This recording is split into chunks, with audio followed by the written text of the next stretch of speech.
Hai, Assalamualaikum warahmatullahi wabarakatuh. Kami dari kelompok 13 dengan anggota Agus Santoso NIM 3030, Rafida Azahra dengan NIM 3034, dan Melina Fitri dengan NIM 3040. Kajian yang pertama yang akan kita bahas adalah tentang struktur keruangan. Apa itu struktur keruangan? Struktur atau pola keruangan merupakan suatu bentuk permukiman yang antara wilayah satu dengan yang lainnya memiliki perbedaan tergantung pada faktor geografi yang mempengaruhinya. Kemudian, yang akan kita bahas selanjutnya adalah struktur keruangan desa. Struktur keruangan desa dibagi menjadi 7 kajian. Yang pertama adalah konsentris, sektoral, inti ganda, konsektoral Eropa, konsektoral Amerika Latin, poros, dan historis. Selanjutnya adalah struktur keruangan kota. Struktur keruangan kota dibagi menjadi 4 bagian. Yang pertama pola memusat, kedua pola mengelilingi fasilitas, ada pola memanjang dan pola mengikuti garis pantai. Kemudian tahap perkembangan desa. Yang pertama, ada desa tradisional. Tipe desa terpencil pada masyarakat suku terasing dan seluruh kehidupannya masih sangat bergantung kepada alam. Yang kedua, ada desa swadaya, yakni penduduk jarang, masih terikat adat istiadat, tingkat pendidikan rendah, lokasi yang terpencil. Kemudian, yang ketiga ada desa swakarya. Desa ini tingkat perkembangannya sudah lebih maju, lapangan kerja dan produktivitas bertambah, mata pencaharian penduduk mulai beragam.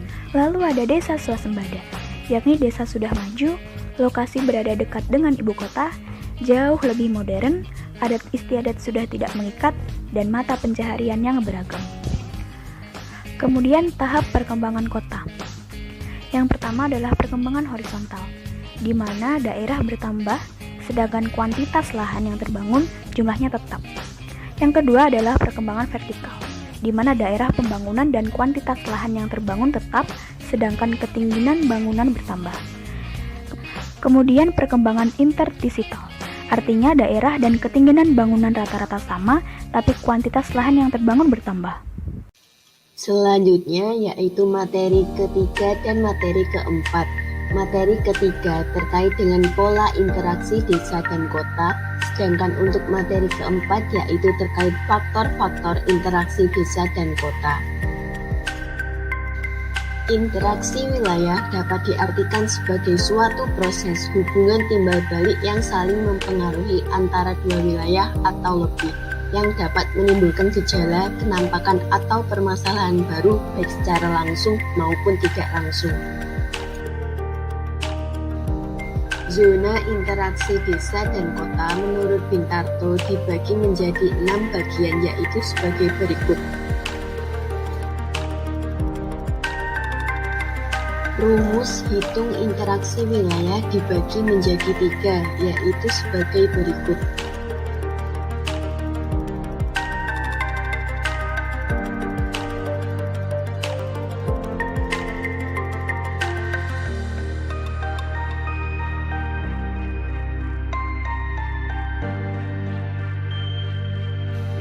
Edward Ullman mengemukakan bahwa ada 3 faktor utama yang mempengaruhi timbulnya interaksi antar wilayah, yaitu sebagai berikut.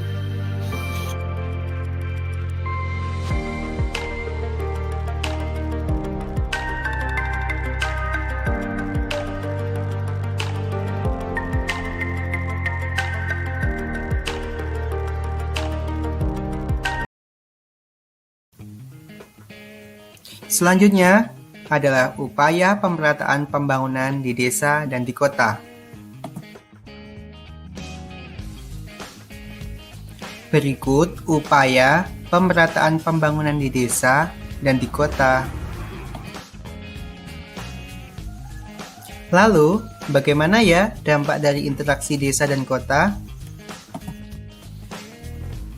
Berikut dampak dari interaksi desa dan kota bagi desa.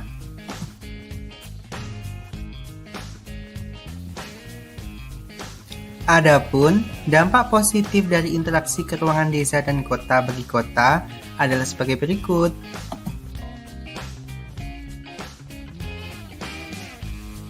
Interaksi desa dan kota juga memberikan dampak yang negatif.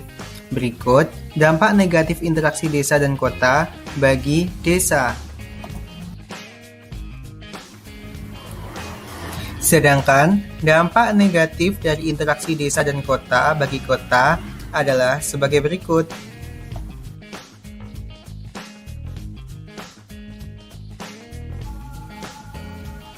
Sekian materi pada kesempatan kali ini. Terima kasih ya. Sampai jumpa.